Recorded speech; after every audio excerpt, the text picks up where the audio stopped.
Starter का ज़माना है दोस्तों। लोगों को स्टार्टर चाहिए। कभी भी होटल में जाएंगे या तो शादी में तो सोचते हैं स्टार्टर्स तो अच्छे होने ही चाहिए। कुछ मंचूरियन हो जाए या अलग अलग प्रकार की जूस हो जाए। खाना तो वैसे हम खाते ही है ना, लेकिन स्टार्टर में तो मज़ा आता है, यानी लोगों का ऐसा कहना है। फिर पेट भर के स्टार्टर खाते, पेट भर जाता है। फिर खाना भी पसंद है तो दबा के खाने का ही है, छोड़ेंगे नहीं। थोड़ा वॉक कर लेंगे बीच में। अभी तो खाना ख़त्म नहीं हुआ कि फिर सोचते हैं डेजर्ट। अरे भाई, आपने जब स्टार्टर खाया उसमें तो अलग अलग जूस आ गए, वापस डेजर्ट खा रहा है। डेजर्ट में आइसक्रीम तो चाहिए ही, आइसक्रीम या कुछ फ्रूट सलाद हो या कुछ भी।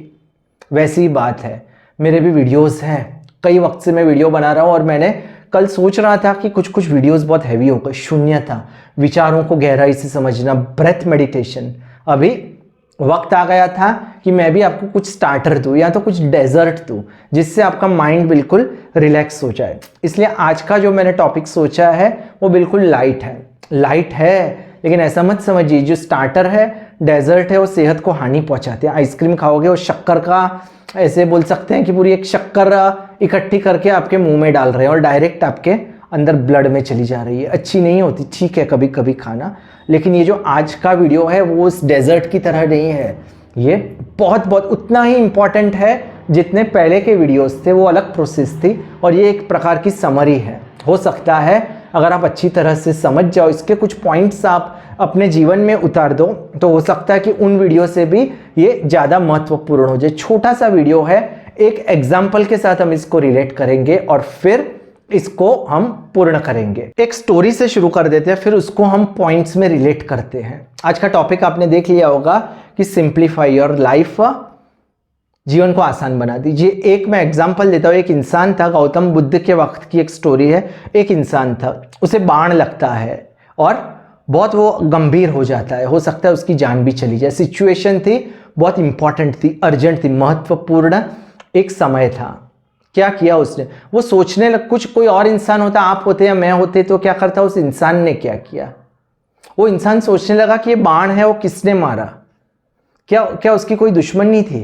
क्या किसी मेरे दुश्मन ने उसको भेजा था? या तो बाण क्या था? ये जो बाण मेरे को लगा है वाकई में इतनी उसकी तेज नोक थी कि मेरी जान चली जाए, या तो कुछ वक्त के लिए पीड़ा होगी फिर चला जाएगा। वो इस सब सोच में पड़ गया कि क्या मेरे अंदर इतनी शक्ति है कि ये बाण का जो प्रकोप है उसको सहन कर दे। अलग अलग विचार आए। कोई और होता तो क्या करता? अर्जेंट, इंपॉर्टेंट, महत्वपूर्ण चीजें तुरंत ही वो अस्पताल चले जाता, डॉक्टर के पास जाता, बोलता है मेरा इलाज करो, मुझे बचाओ। ये स्टोरी है, सत्य की स्टोरी है। और आज का यही पॉइंट है हमारा कि सबसे पहला पॉइंट, जीवन को आसान बना देने का सबसे पहले पॉइंट, हम कुछ सिर्फ 6 पॉइंट में आपको बताऊंगा विथ एग्जांपल्स। नंबर 1 कि परिस्थितियों को समझिए। परिस्थितियों का स्वीकार करना बहुत इंपॉर्टेंट स्टेप है। हम लोग परिस्थिति का स्वीकार नहीं करते। उस वक्त सबसे जो श्रेष्ठ निर्णय है वो हमें लेना है। वो जो इंसान था, उसे बाण लगा था, उसकी मृत्यु होने वाली थी, लेकिन वो स्वीकार नहीं कर पाया। वो सोच रहा था कि वाकई में मुझे बाण लगा है, क्या वाकई में मुझे दिक्कत होगी, किसने मुझे बाण मारा, बाण क्या इतना तेज है? ये उसके दिमाग में चल रहा था। बिल्कुल व्यर्थ की जो बातें थी। इसलिए उस वक्त, उस क्षण उसे क्या करना था वो समझ नहीं पाया। परिस्थिति को स्वीकार कर दीजिए। जो भी परिस्थिति है उसको आप स्वीकार कर दीजिए और आप उस वक्त जो श्रेष्ठ निर्णय है वो आप लीजिए। सोचिए कि क्या इस परिस्थिति में मैं कुछ और कर सकता हूं या कर सकती हूं? जी नहीं, तो स्वीकार कर दीजिए। अगर आपको पता ही चला है कि आपको गोली लग गई है, आप कितना भी जल्दबाजी करोगे आपकी मृत्यु होने वाली है, तो क्या करोगे आप? लेकिन अगर आपको लगता है कि आप बच सकते हो, तो फिर व्यर्थ की बातों में अपना मन लगाना कोई मायने नहीं रखता। जीवन को आसान बना दीजिए, ये सेकंड पॉइंट है। वो जो इंसान था जिसे बाण लगा था, उसने जीवन को आसान नहीं बनाया। उस घड़ी को, उस क्षण को उसने आसान नहीं बनाया, उसने और कॉम्प्लिकेटेड बना दिया। वो सोचने लगा कि क्या किया जाए, कुछ कर सकते हैं कि नहीं, कि क्या कुछ करना चाहिए कि नहीं। उसने निर्णय ही नहीं लिया, तो आगे वो क्या बढ़ेगा? सिंपल था, जो उस वक्त सबसे श्रेष्ठ निर्णय था बहुत सिंपल था कि आप किसी तरह से डॉक्टर के पास जाइए। जो भगवान ने, जो ईश्वर ने हमें इतनी अद्भुत काया दी है, शरीर दी है, उसकी देखभाल करिए। इसलिए जीवन को आसान बना दीजिए। जो परिवार है, अपना जो समय है वो परिवार को दीजिए। अगर आप जॉब करते हो, बिजनेस करते हो, उसमें लगा दीजिए। कोई महिला है अगर वो घर-बार संभालती है तो उसमें लगा दीजिए। कोई कॉम्प्लिकेटेड करने की ज़रूरत नहीं। आजकल बहुत सारे लोग बहुत सारी चीज़ें सोचते हैं, भविष्य के बारे में सोचते हैं, ऐसा ऐसा करना है, और फिर टेंशन में आ जाते हैं, या तो फिर उन भूतकाल के बारे में सोचते हैं और उसकी वजह से उन्हें दुख होता है कि काश मैंने ऐसा किया होता, वैसा किया होता, ये इंसान है मुझसे आगे चला गया, या तो ऐसा मुझे नहीं, ये बात का मुझे दुख है कि मैंने ऐसा किया। क्या होगा इससे? हमें सिर्फ एक ही चीज़ पे गौर करना है कि खूबसूरती है, सबसे ज़्यादा खूबसूरती किस में है? सादगी में। Beauty lies in simplicity. जीवन को आसान बना दीजिए। एक एक करके जैसे वक्त जा रहा है बहुत अच्छा जा रहा है, जो हो रहा है वो भी अच्छा हो रहा है। हमें जीवन को कॉम्प्लिकेटेड नहीं माना, बड़ी बड़ी सोचें रखना, हमें ये करना है वो करना है, 2, 5, 8, 10 साल 20 साल के विजन बना देना, ये व्यर्थ है। हाँ, अब गोल्स बना दीजिए कि मुझे जीवन में ये करना है। कोई डॉक्टर होगा तो वो बच्चा ज़रूर सोचेगा कि मुझे डॉक्टर बनने की मेरी इच्छा है, और उस प्रकार से वो पढ़ाई में ज़्यादा ध्यान देगा। अगर कोई इंसान स्पोर्ट्स में आगे जाना चाहता है, मेहनत करनी पड़ेगी, इसलिए वो भी प्रैक्टिस करता रहेगा। लेकिन फिर ज़्यादा कॉम्प्लिकेटेड करना, सोचना मैं क्रिकेट खेलूँगा और फिर एक दिन मैं इतने सारे रन बनाऊँगा, लोग मेरी रिस्पेक्ट करेंगे, इतने, क्या मतलब इसका? कितने लोगों ने सोचा कि मैं इतना बड़ा इंसान बनूंगा और कभी बन नहीं पाए, और कुछ वक्त के बाद वो ये सब हासिल नहीं कर पाए, इसलिए उन्हें स्ट्रेस, टेंशन, डिप्रेशन हो गया। कोई बात नहीं, हमें विजन रखना है, गोल्स रखने हैं लाइफ में, और कोशिश करते रहनी है। लेकिन जो अपनी सादगी है, सिंप्लिसिटी है, उसको हमें नहीं गंवाना है। तो ये बहुत बहुत इंपॉर्टेंट पॉइंट है। एक और चीज़ जोड़ दूँ, हो सकता है कि आपको सफलता मिले।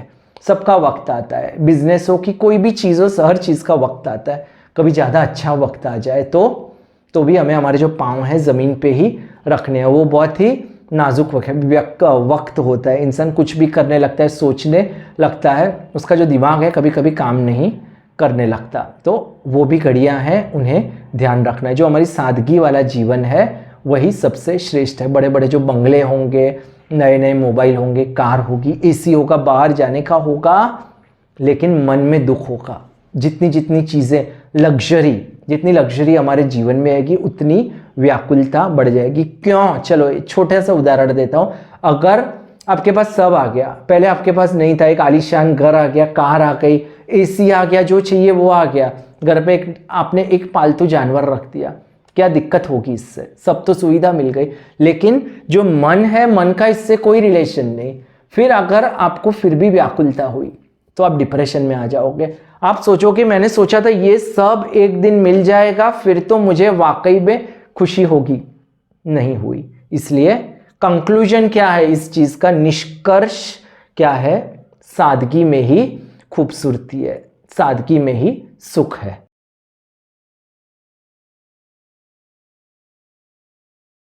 संघर्ष मत कीजिए परिस्थितियों के साथ, भगवान के साथ। क्या हुआ उस इंसान का? उस इंसान को जब बाण लगा, वो ज़्यादा सोच में पड़ गया, क्या करना चाहिए क्या नहीं करना चाहिए। फिर उसे याद आया कि मैंने तो जीवन में कुछ गलत किया ही नहीं, तो क्यों मुझे बाण लगा? भगवान से फरियाद करने लगा कि क्यों मेरे साथ ऐसा हुआ, जब मैंने किसी के साथ बुरा नहीं किया तो मुझे आपने ये क्यों पीड़ा दी। उसे धीरे धीरे लगा कि दर्द उसका बढ़ रहा था। वो भगवान के साथ संघर्ष करने चल पड़ा, परिस्थितियों के साथ उसने संघर्ष किया। कुछ लाभ होगा? भगवान के साथ क्या आप केस कर दोगे? क्या आप भगवान को या ईश्वर को समझ पाए हो? समझ सकते हो? नहीं समझ सकते। बड़े बड़े साधु संत हैं, वो भी, उन्होंने भी हार मान ली। उन्होंने बोला हम भगवान की भक्ति कर सकते हैं, उससे याद कर सकते, श्रद्धा उसमें रख सकते हैं, लेकिन समझ नहीं सकते। इसलिए स्वीकार कीजिए, भगवान का स्वीकार कर दीजिए, परिस्थिति का स्वीकार कर दीजिए। जो हुआ ठीक हुआ, जो हुआ उस पर हमारा कोई भी कंट्रोल नहीं है। उससे भी अच्छा एक लेवल अगर आप आगे आना चाहते हो तो बोलिए जो हुआ अच्छा हुआ। हो सकता है बहुत विकट परिस्थिति आ गई हो, बहुत ही तकलीफें लोगों के जीवन में आती है, लेकिन उसका कुछ किया नहीं जा सकता। इसलिए संघर्ष नहीं करना है। वो जो इंसान था जिसे तीर लगा था और भगवान के सामने जो केस करने के लिए चला गया। परिवर्तन करना पड़ेगा। परिवर्तन एक प्रोसेस है। वो जो इंसान था जिसे बाण लगा था, अभी तो भगवान को फरियाद कर रहा था कि भगवान मैंने क्या गलत किया कि मुझे आपने इतनी तकलीफ दी। जिन लोगों ने इतने गलत कार्य किए उनको आपने खुश रखा और मुझे ही तकलीफ दी। अभी तो उसने ये बोला, लेकिन जैसे जैसे उसकी पीड़ा बढ़ी उसको याद आता गया कि उसने भी गलतियां की है, लोगों के साथ दुर्व्यवहार किया है, लोगों के साथ बेईमानी की है, बहुत सारे लोगों के साथ उसने उनको धोखा दिया है। ये सब उसके मन में आ गया, याद आने लगा उसके मोह माया, फिर त्याग, उसे जो करना था वो उसने नहीं किया। ये सब चीज़ें उसके दिमाग में आने लगी और उसे दर्द होने लगा। उसे दर्द हुआ, उसे दुख हुआ कि क्यों मैंने ऐसा सब किया। यही हमारे साथ होता है। अगर हम धीरे धीरे सादगी वाला जीवन लाएंगे तो हमें भी पता चलने लगेगा कि हमने भी बहुत सारी गलतियां की हैं। काम, क्रोध, लोभ, मोह, माया सबको ही ये परेशान करता है। अगर आप भगवान को मानते हो कि नहीं, लेकिन ज़्यादातर लोग इतना तो जान ही गए हैं। लेकिन इससे हमें दुखी होने की ज़रूरत नहीं। जैसे जैसे हम हमारा जीवन बेहतर करेंगे, जितनी अच्छी बातें हमारे जीवन में आएंगी, तो वो जो गलत बातें हैं, अभी ऐसा है कि गलत बातें भी इतनी हैं, गलत कर्म भी इतने हैं, सही कर्म भी इतने हैं और उनके बीच में संघर्ष हो रहा है।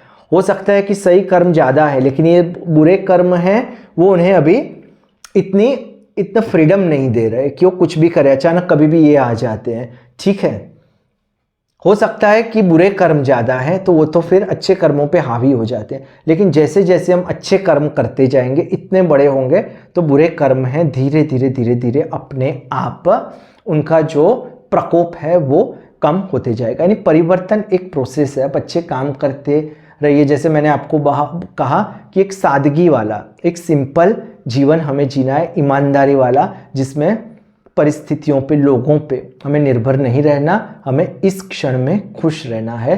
तो धीरे धीरे हमारे अंदर भी पॉजिटिविटी आने लगेगी। अपने आप को आज़ाद छोड़ दीजिए। वो जो इंसान था, वो इंसान की मृत्यु की घड़ी आ गई थी। अभी उसे कुछ समझ नहीं पड़ रहा था। वो सोच रहा था कि क्या हुआ मेरे ज़िंदगी के साथ, क्या मैंने कुछ किया कि नहीं किया। उसे ऐसा लग रहा था कि वो बंद गया था, पूरा जीवन वो बंद गया था, वो कभी बाहर निकल ही नहीं पाया। जैसे जेल में कोई कैदी होता है, 2, 4, 8 उम्र कैद की सज़ा होती है। उसे ऐसा प्रतीत हुआ कि पूरी ज़िंदगी उसने इसी प्रकार चीज़ों के पीछे, लोगों के पीछे, लोगों को इम्प्रेस, लोगों को खुश करने के पीछे बिगाड़ दी, स्टेटस पाने के लिए। ज़िंदगी उसने जी ही नहीं, वो जी ही नहीं पाया क्योंकि उसे आज़ादी नहीं मिली। आज़ाद होना पड़ेगा, हमें पूरी तरह से आज़ाद होना पड़ेगा। आपने कभी समंदर देखा है? समंदर का नज़ारा आपने देखा है? क्या कभी आपने आकाश देखा है? कितने विशाल है वो कभी रुकते नहीं, उनका कभी अंत नहीं आता, वो बस बहते ही जाते हैं। उनके अंदर कोई दाग होता है? जी नहीं। हमें भी आज़ादी चाहिए। ये जो अलग अलग तकलीफ़ें, मोह, माया, लोग, परिस्थितियाँ, इनके अंदर जो हम जकड़ गए हैं, धीरे धीरे अभी हमें इनसे बाहर निकलना है। कैसे निकलेंगे? मैंने आपको कहा है, सिंपल लाइफ जीनी है, बिल्कुल एक आसान जीवन जिसमें बहुत सारे कॉम्प्लिकेशंस नहीं हो, तो हम भी पूरी तरह से आज़ाद हो जाएंगे। करिए जो करना है, लोगों को हम बोलेंगे हम तो खुश हैं, हमें कोई दिक्कत नहीं है। कोई आके हमें चांटा मार देता है तो क्या चांटा खा लोगे? आप विवाद कीजिए उसके साथ, आप हो सके उसको भी मारोगे कि नहीं मारोगे, आप पे निर्भर है। कोई आप पे गुस्से करता है तो आप भी गुस्से होइए, मन में नहीं, उसको दिखाने के लिए कि देख मैं भी गुस्से हूँ, मेरे पे गुस्से मत। लेकिन मन के अंदर एक आज़ादी है आपको। क्यों? आप समझते हो कि ये जो आजू बाजू के जो लोग हैं, अगर वो हमें कुछ कहते हैं और उससे हमारा जो जीवन है वो बदल रहा है, हम दुखी हो रहे हैं, गुस्से हो रहे हैं, तो वो हमारी आज़ादी छीन रहे हैं। इसलिए आज़ाद बन जाइए, जिसकी कोई भी परिस्थिति, लोग, वस्तुएं, इन पे कोई भी निर्भरता नहीं हो। नकारात्मक लोग और नकारात्मक परिस्थितियों से दूर रहना। बस जस्ट उसकी आंखें बंद ही होने वाली थी, आधी आंखें बंद हो गई थी। उसे प्रतीत हुआ कि उसने जीवन पूरा व्यर्थ कर दिया। इतना पवित्र, इतना अद्भुत जो उसका जीवन था, उसने नकारात्मक विचारों के साथ, नकारात्मक लोगों के साथ उसने पूरा नकारात्मक काम करते करते उसने व्यर्थ कर दिया। हमें भी नकारात्मक लोगों से दूर रहना है, हमेशा सकारात्मक भाषा का प्रयोग करना है। सोशल मीडिया, नकारात्मक सोशल मीडिया जो हम क्या चाहते हैं, आज़ाद होना यानी सत्य के नज़दीक जाना। सोशल मीडिया, टॉक्सिक मीडिया, ये हमें सत्य से और परे लेके जाती है, सत्य से दूर लेके जाती है। एक काल्पनिक दुनिया वो बना रही है, एक काल्पनिक चित्र वो बना रही है जिसमें हम बह गए हैं। इसलिए अगर खुश रहना है, सादगी से जीवन जीना है, तो ये नकारात्मक लोगों से, इस क्षण में का जीना, परिस्थिति जो इंसान था कभी इस क्षण में वो सोशल मीडिया से हमें इस क्षण में रहना है। सबसे जो बड़ी भेंट है हमारे पास वो ये घड़ी है। मैं आपसे बातें कर रहा हूँ, आप मेरी बातें सुन रहे हो, इससे श्रेष्ठ क्या हो सकता है? अगर हम बैठे हैं, श्वास ले रहे हैं, क्या बात है, इससे अद्भुत क्या हो सकता है? जो काम आप कर रहे हो बस उसमें मन लगा के रखिए। भविष्य के बारे में सोच के बड़ी बड़ी इच्छाएं रखना या भूतकाल के बारे में दुखी होना, इससे कोई हमको लाभ होने वाला नहीं है। बस इस क्षण में रहिए, खुश रहिए, एक सिंपल लाइफ अपनी रखिए, अपने परिवार के साथ खुश रहिए। आप जॉब करते हो या तो महिलाएं हैं वो या तो जॉब करती हैं, बिजनेस हो या तो वो घर संभालती हैं, जो भी हो उसमें आनंद रखिए, उसको स्वीकार कर दीजिए और अपना जो जीवन है उसे जारी रखिए, इसमें ही खुशी है। कैसा लगा ये डेजर्ट आपको? बहुत ही अच्छा डेजर्ट था, प्यारा डेजर्ट था। समझिए इसको, समझिए इसके बारे में ज़्यादा। जितनी बार आप इसको देखोगे, एक एक पॉइंट को आप लिख दीजिए और उसके बारे में सोचिए, तो आपको ज़्यादा पता चलेगा। बस आज के लिए इतना ही और हम अभी नेक्स्ट टाइम मिलेंगे।